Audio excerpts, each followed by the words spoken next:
Salut à toutes et à tous, ravi de vous retrouver pour un nouveau numéro de Ma Télé à moi, le dernier de la saison. Et oui, l'été est déjà là, place donc à la grille de la saison estivale. Et comme cet été, l'événement est d'ordre sportif avec l'organisation de la plus grande manifestation sportive de la planète, les JO de Tokyo en l'occurrence, nous avons décidé d'inviter une athlète, une grande dame qui a fait honneur à l'Algérie et au judo algérien. Elle est venue nous parler de son parcours, de sa discipline et de ce grand rendez-vous sportif qui attend nos athlètes dans quelques jours. Je vous propose donc de la rejoindre sans plus tarder. كليبة كازاخستانية وعملية السحب بالساق الوزاري حتى ولو تأخذ إنذار فقط.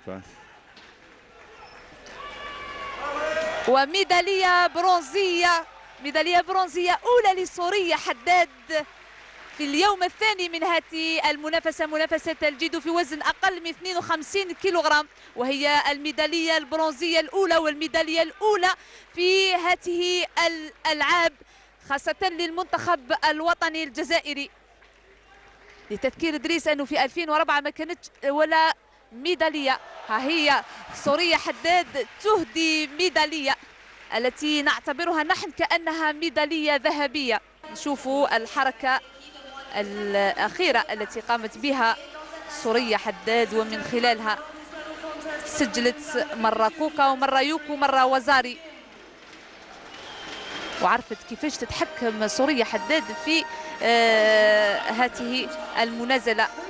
شوفوا المدرب شعلال وفرحة شعلال كما بالطبع ستكون فرحة كل الشعب الجزائري وكل الرياضيين، كل المنتخبات الجزائرية الحاضرة هنا التي هي الأخرى تتنافس.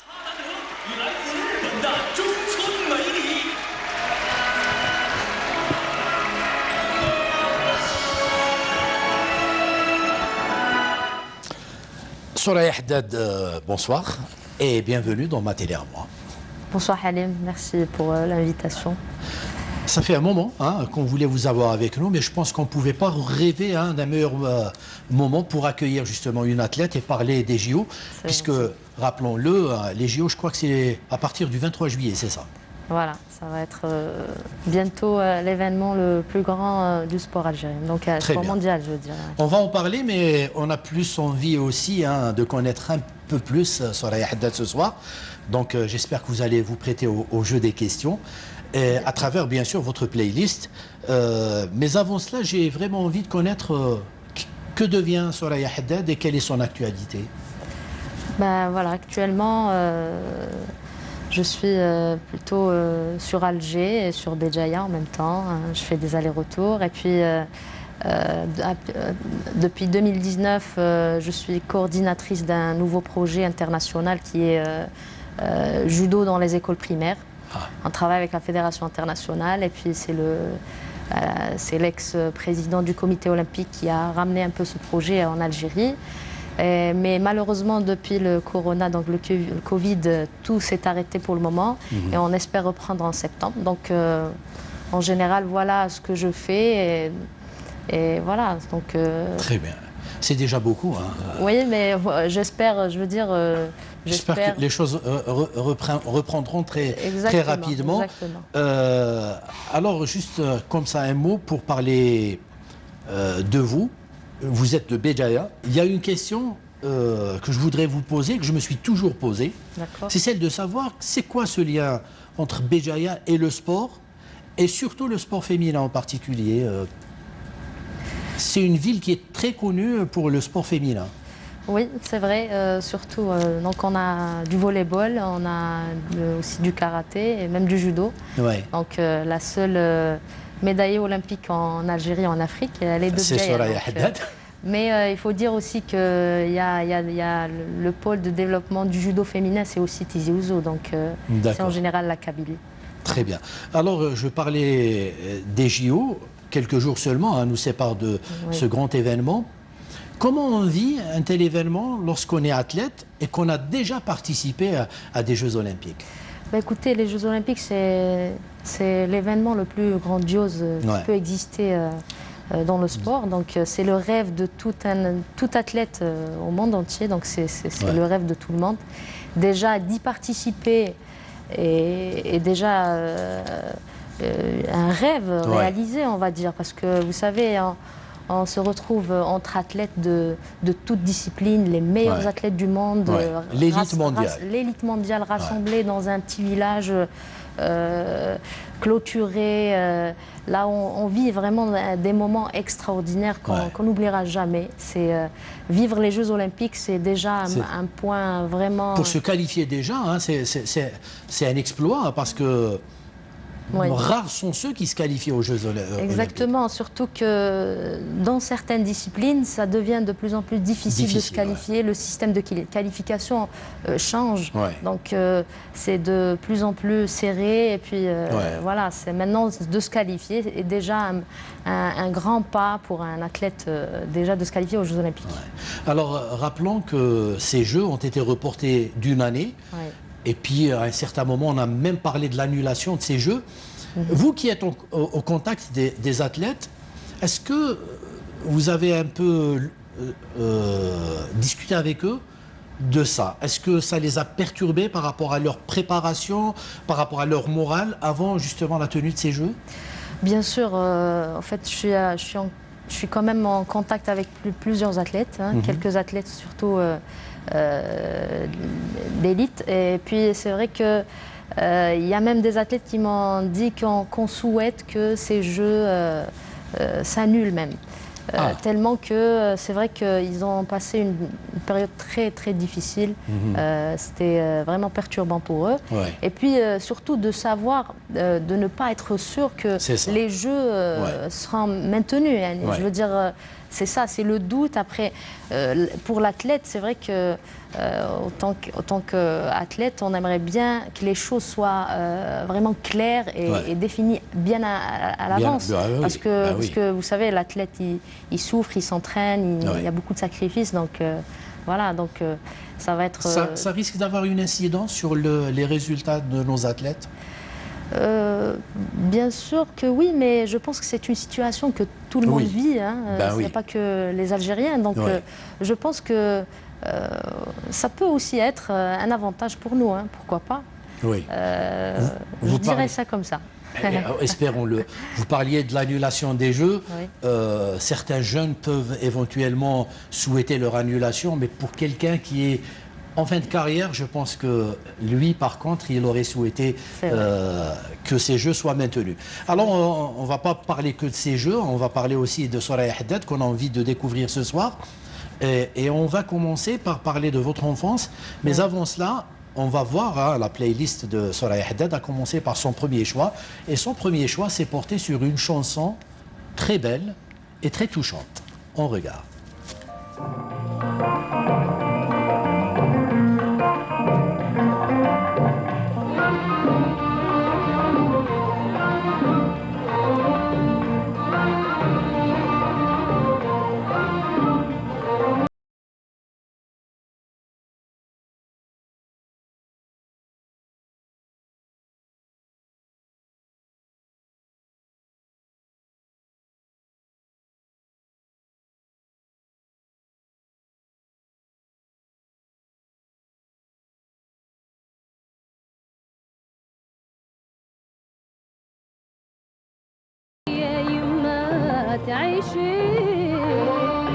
تعيشي لي يا يما تعيشي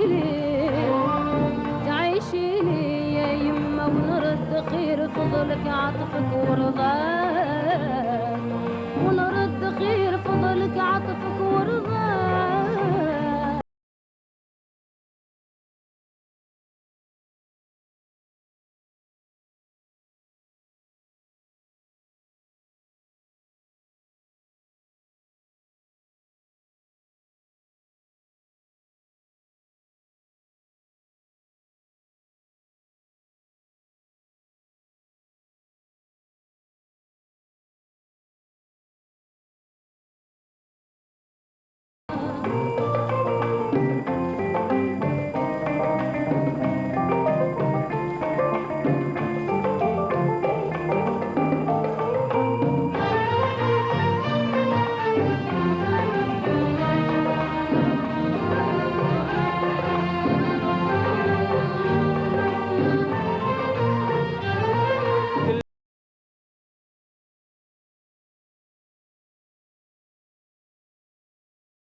Voilà. Très beau duo hein, avec la grande Nadia Ben Youssef et le grand Abdelkader Chaou. Pourquoi ce choix, Soraya? Franchement, je pense que tout le monde sera d'accord avec moi. Hein.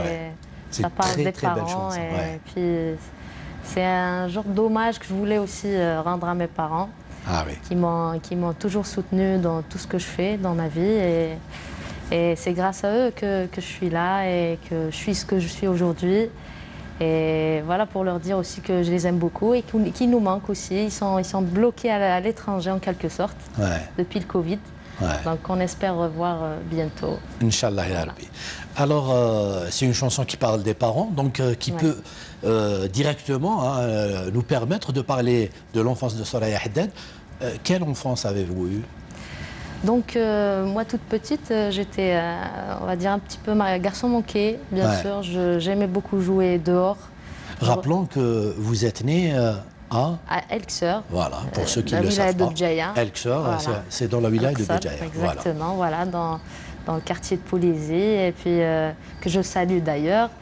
Et donc voilà, j'étais un peu comme tous les petits enfants, à beaucoup jouer dehors surtout, et puis pas trop regarder aussi la télé. Je veux dire, voilà, c'était un peu. J'étais très active en fait. Justement, enfant à Elxer, vous jouiez à quoi? Un peu comme nous, aux anciens jeux. Hein? Je veux dire, oui, c'est les mêmes jeux. Et aussi au football, hein, avec les moyens qu'il y avait. Donc j'aimais beaucoup jouer quand même avec les petits garçons. Très bien. Voilà. À quoi rêviez-vous? Toute petite? Je pense que c'est comme tous les rêves d'enfants, hein, de devenir un peu comme peut-être voilà, des stars de la télé. Voilà, il n'y avait pas de rêve un peu particulier, je veux dire, dans le sport. C'était l'insouciance. Voilà, exactement. On vivait les moments comme c'était. Voilà. Très bien. Alors, le deuxième choix de notre amie Soraya Haddad, c'est une émission qui a marqué la génération de Soraya Haddad et pas mal d'autres générations. C'est une émission de télévision qui avait pour titre Bled Music et qui était animée entre autres par Kamal Dynamite et Farid Rocker. On regarde.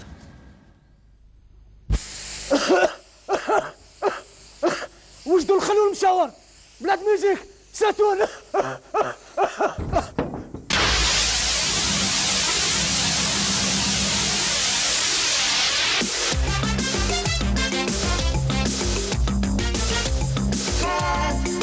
Let's music.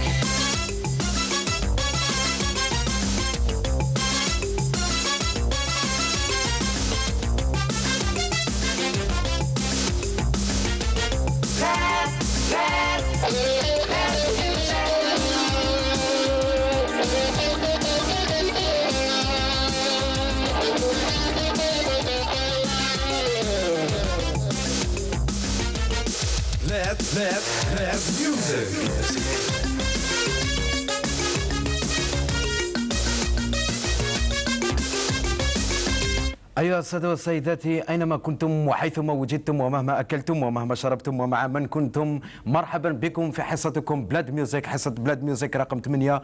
بلاد ميوزيك اللي كيما بديتوا توالفوا فيها هذه الخطرة ثاني ثلاث دخلات جدد، ربع عصمة لبربر وبوليفان اللي عاودوا ولاو بعد 3 سنين. بلاد ميوزيك هذا اليوم ما كانش سامية كيما راكم تشوفوا، البلاصة تاعها راهي فارغة. الكاميرا ورينا تشوف بلاصتها، راكم تشوفوا.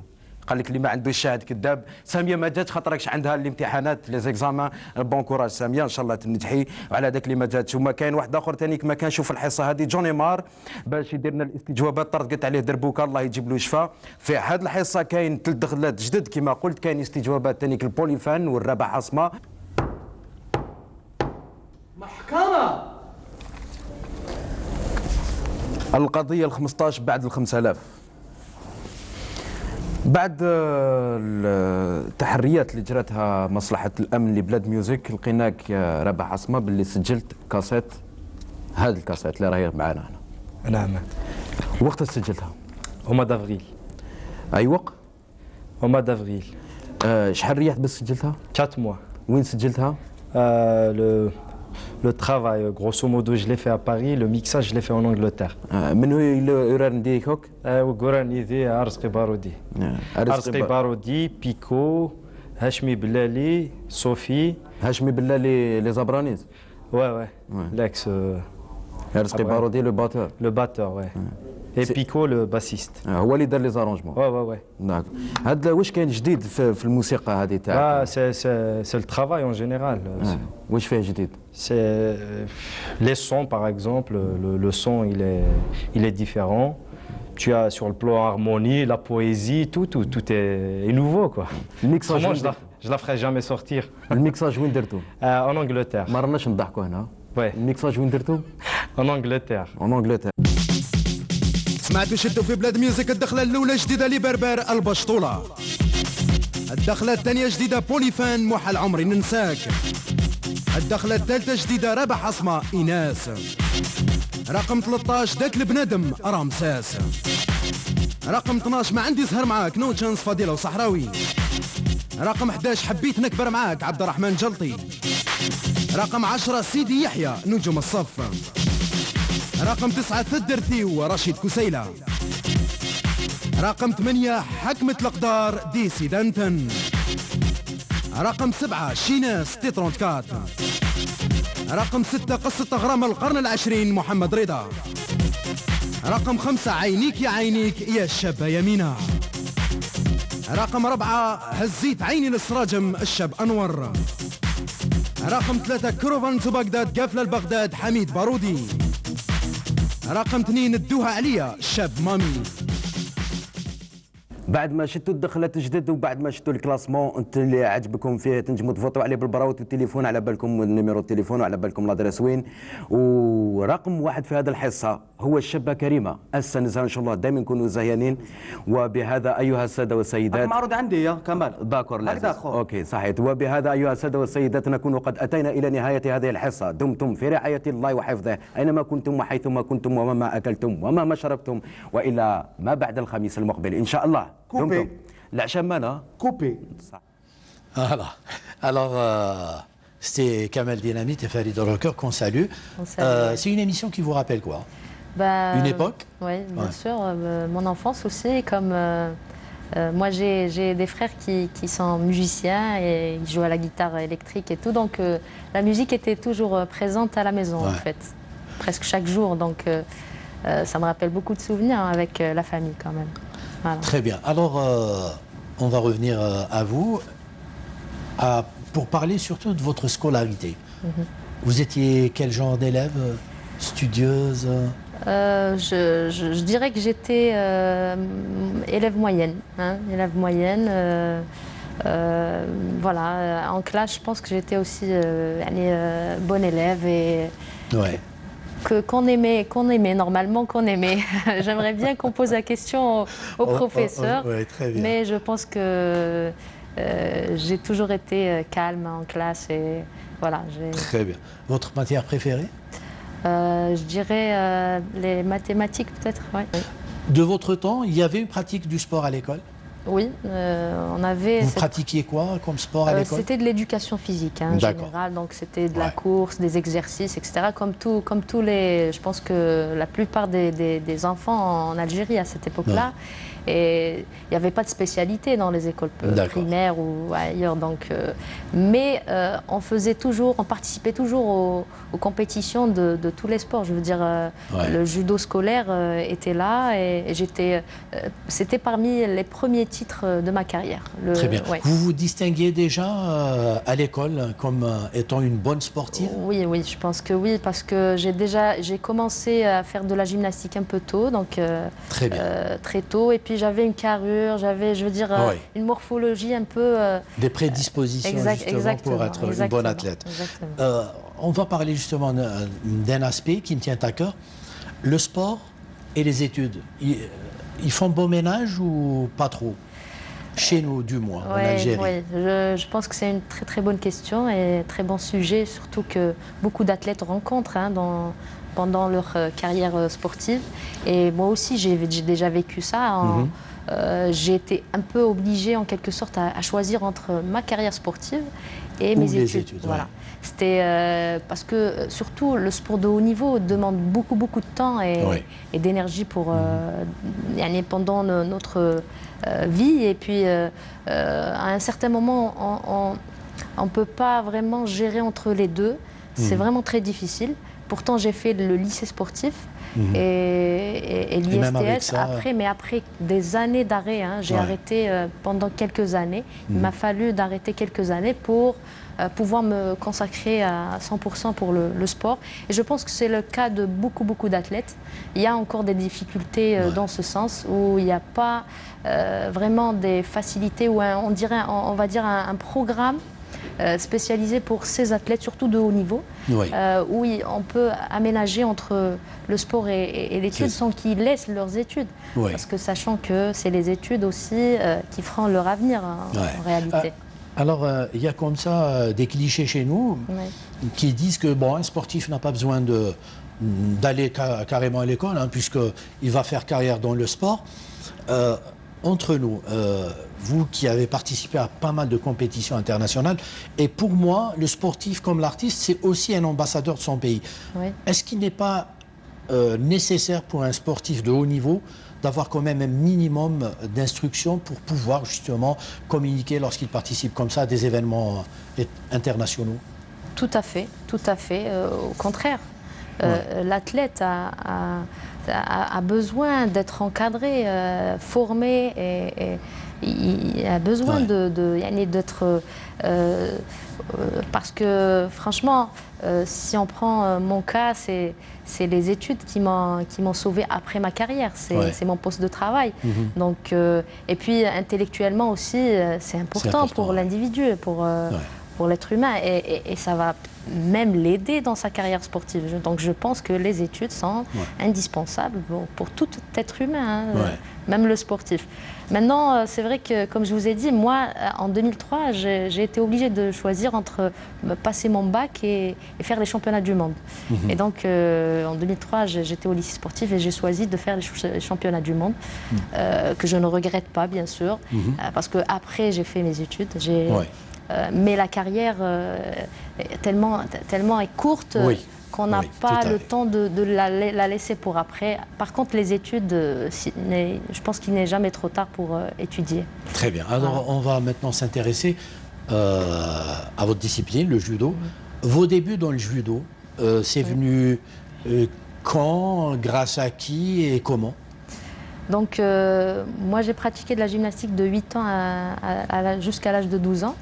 Ce qui est, vous savez que la gymnastique est un sport de base. Tout à fait. Qui développe toutes les qualités morales et physiques. Donc, ça m'a beaucoup aidé dans ma carrière, on va dire. Et donc, j'ai commencé le judo à l'âge de 12 ans, lorsque j'ai arrêté la gymnastique, grâce donc à mes frères qui pratiquaient tous le judo. Donc, j'ai suivi un peu ma famille et mes frères qui pratiquaient ce sport. Et tout de suite, je remarque que ce sport m'allait aussi bien parce que finalement, j'avais quand même des qualités. J'étais un peu qualifiée pour pratiquer ce sport. Et votre entourage, d'une manière générale, je parle de la famille et tout votre entourage, il a été favorable ou il était un peu réticent au début? Non, bien sûr, à 100% favorable. Le papa, la maman m'encourageaient beaucoup. On est un peu une famille sportive, même les parents aiment beaucoup faire le sport. Ça aide vraiment beaucoup.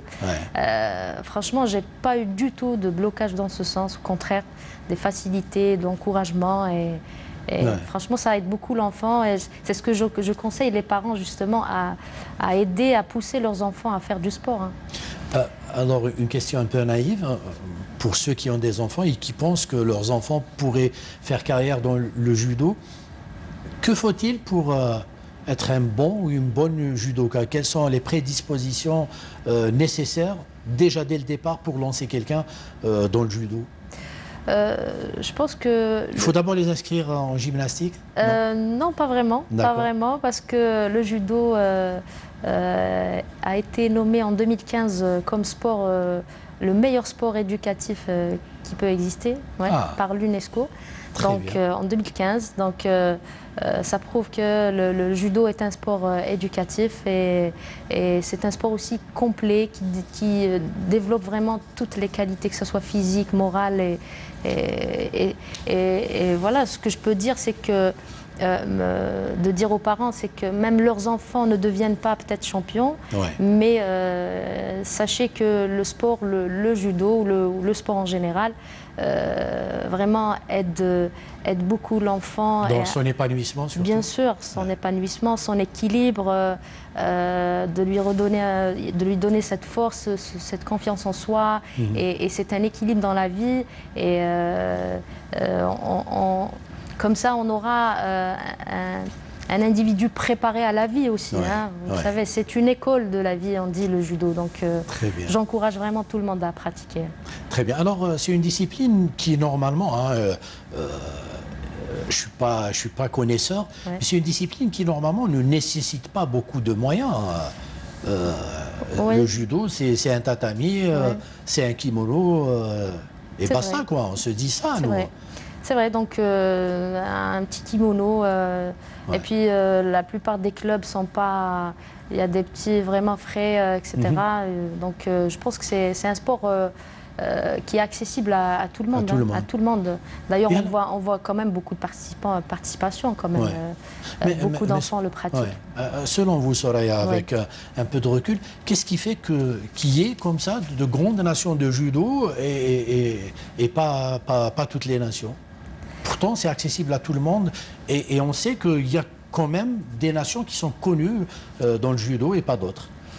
Eh ben, après, je veux dire, le judo au niveau international, je veux dire, les résultats, ça dépend aussi de beaucoup de choses, je veux dire, de moyens, je pense que l'Algérie possède vraiment la patte, possède de très bons judokas et judokates, vraiment qui ont beaucoup de talent.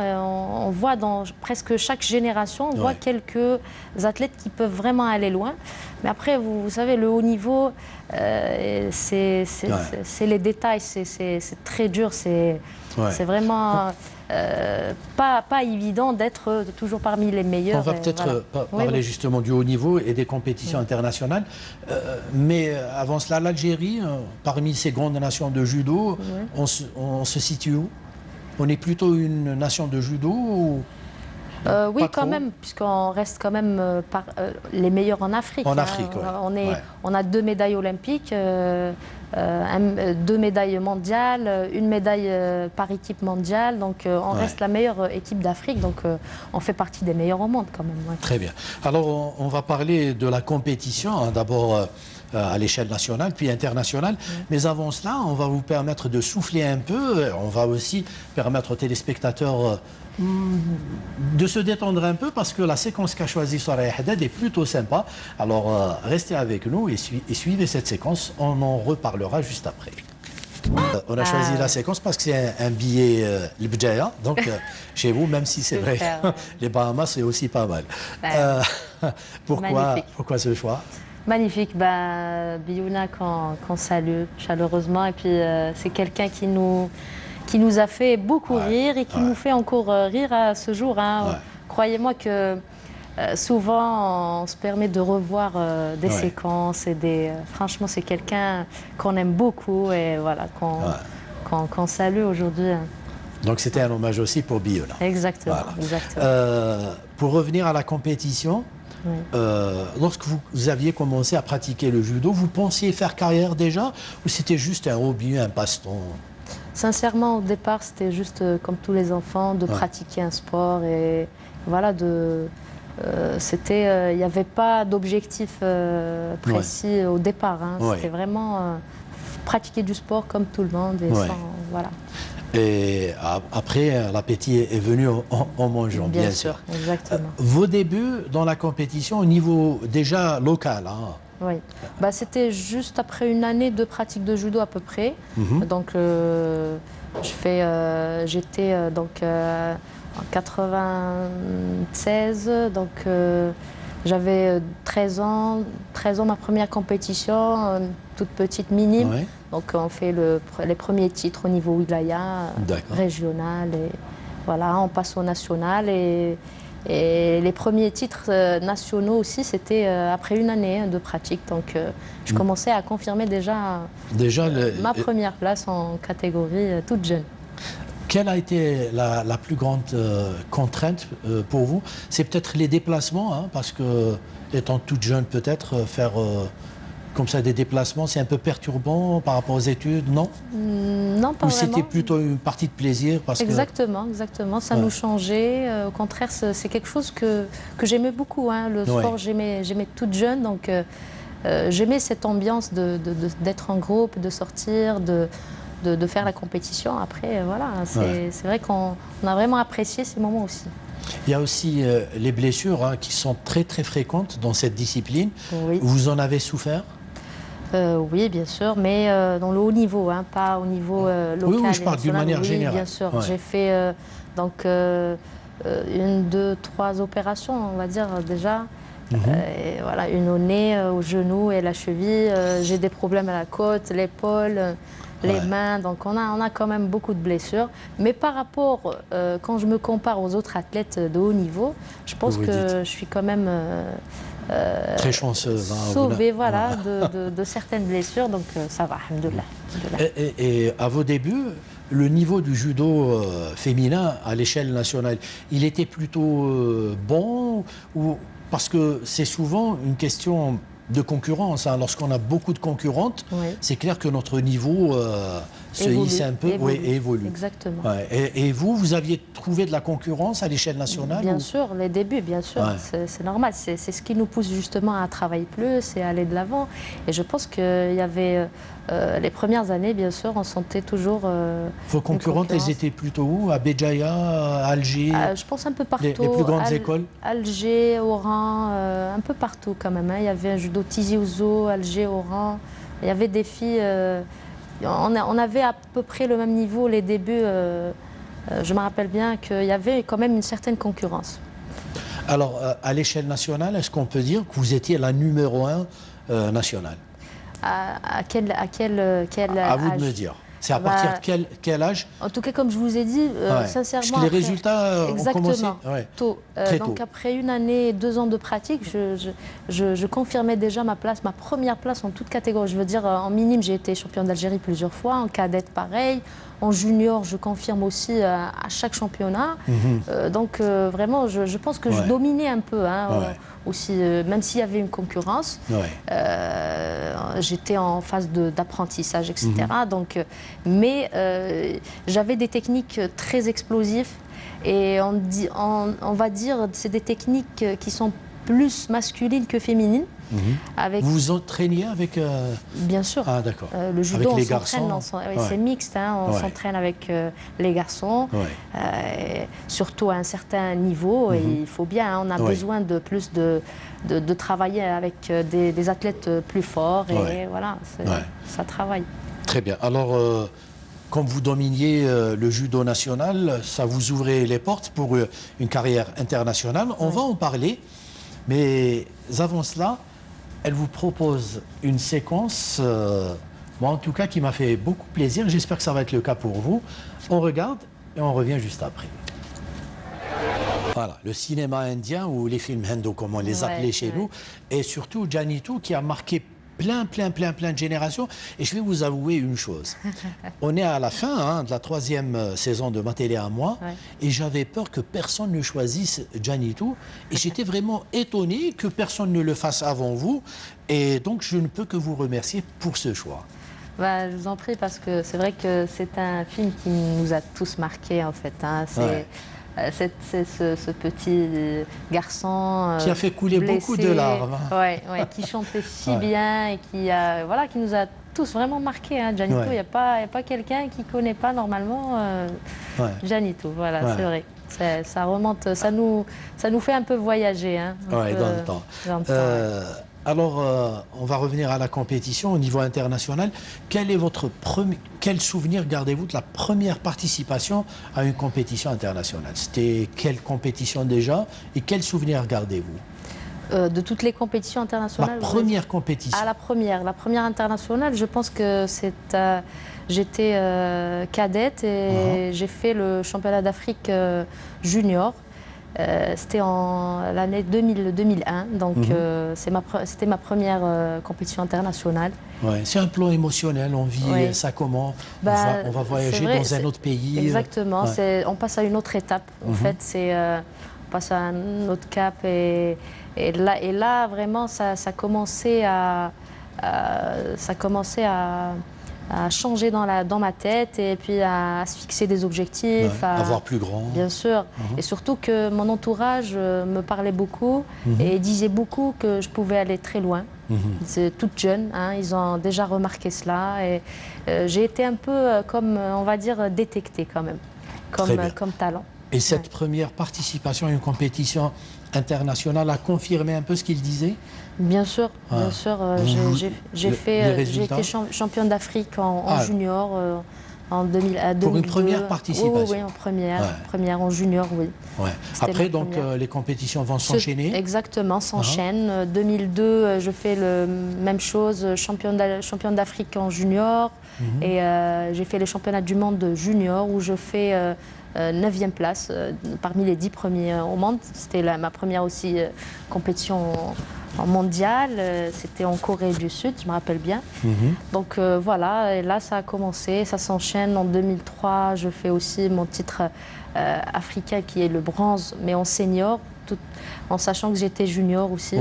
Donc 2003, et puis il y avait les Jeux aussi, Jeux africains où je fais médaille d'or, je confirme. Je veux dire, j'ai eu mon premier titre senior.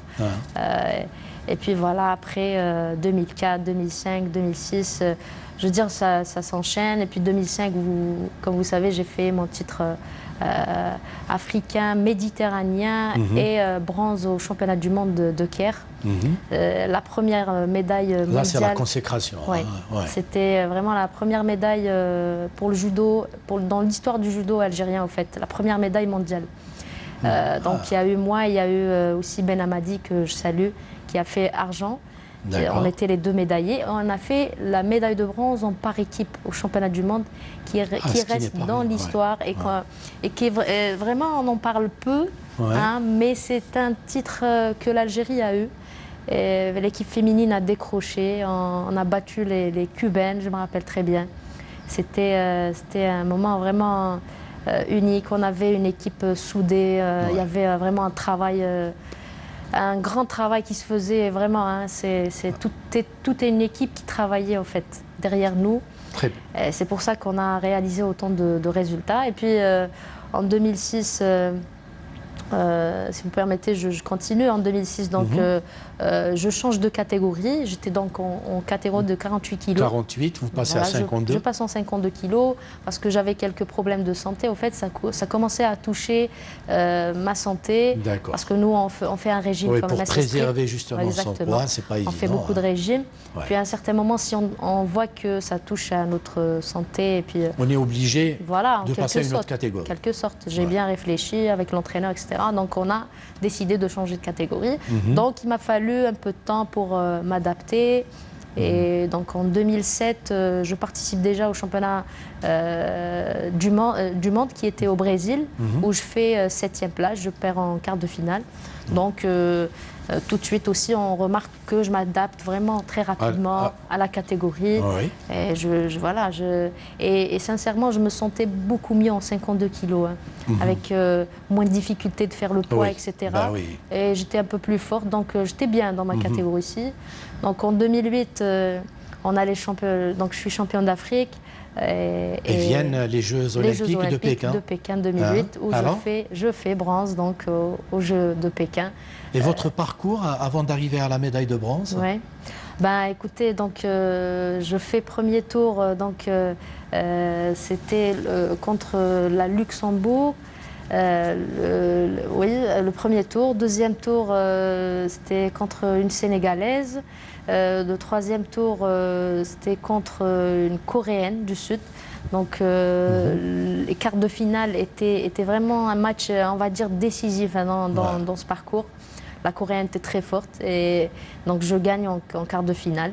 Demi-finale, je tombe contre une Chinoise, je crois. Une Chinoise qui était dans son pays aussi, mais qui était déjà championne olympique avant 2004. Elle a fait les Jeux d'Athènes, que j'ai oublié de citer, que j'ai fait aussi les Jeux d'Athènes 2004. J'avais 19 ans. Je reviens un petit peu là-dessus. J'avais 19 ans, j'étais toute jeune, donc c'était les premiers Jeux olympiques. Et je fais 9e place aussi. Hein. J'arrive en quart de finale.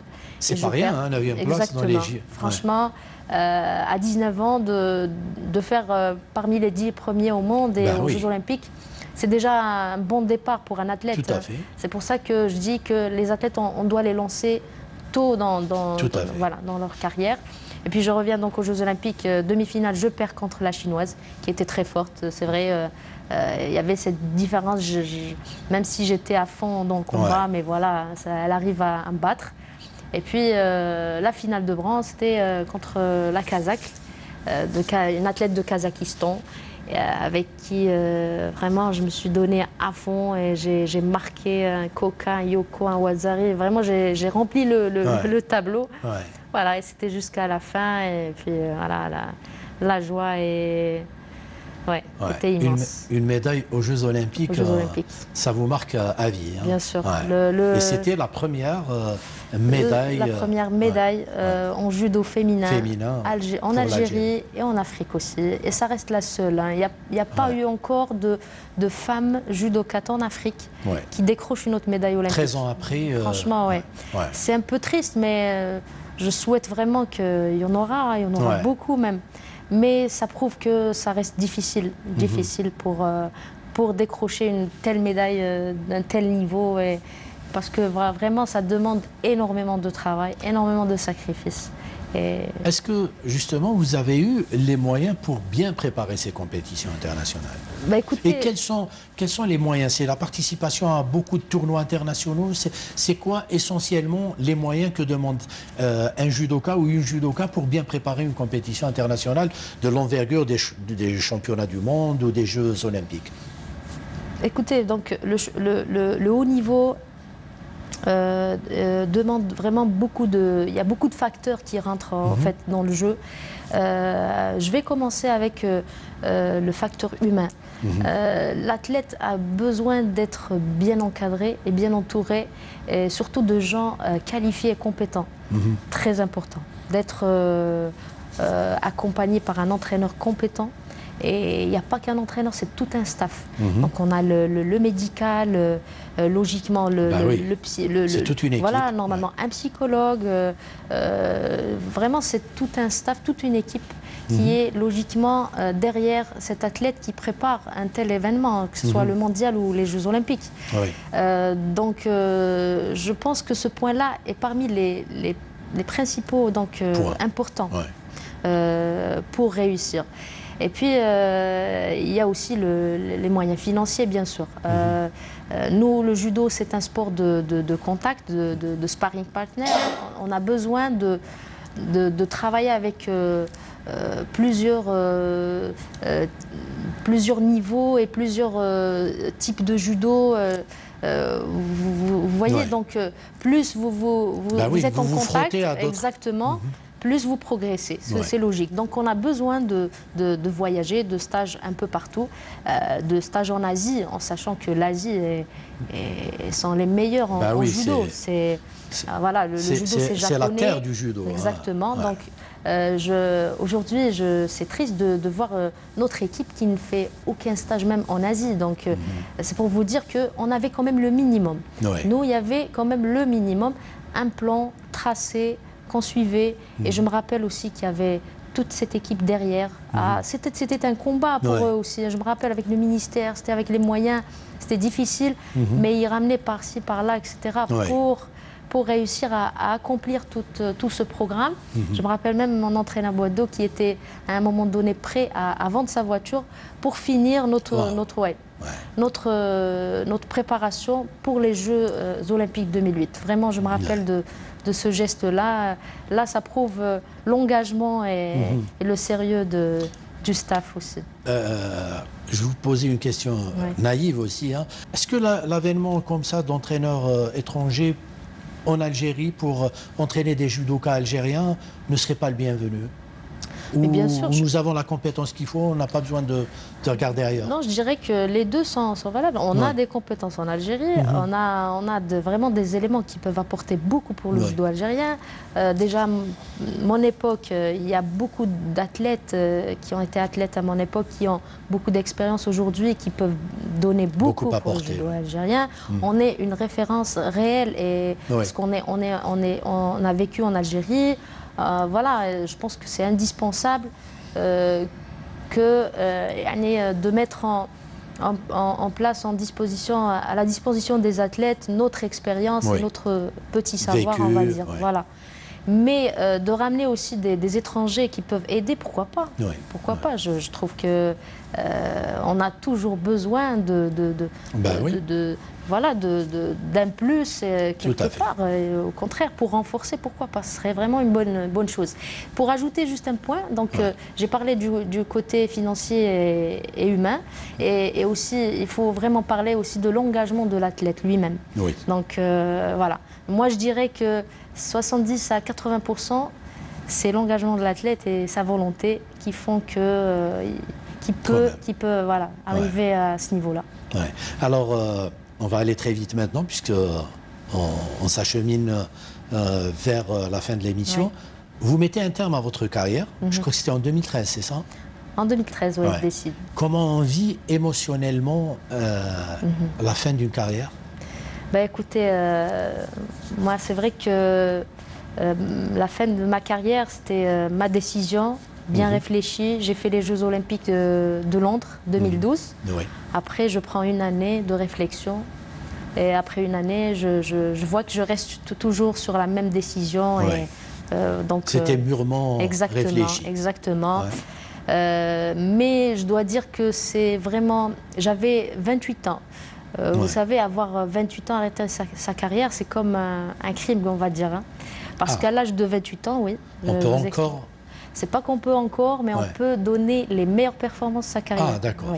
C'est l'âge mature où l'athlète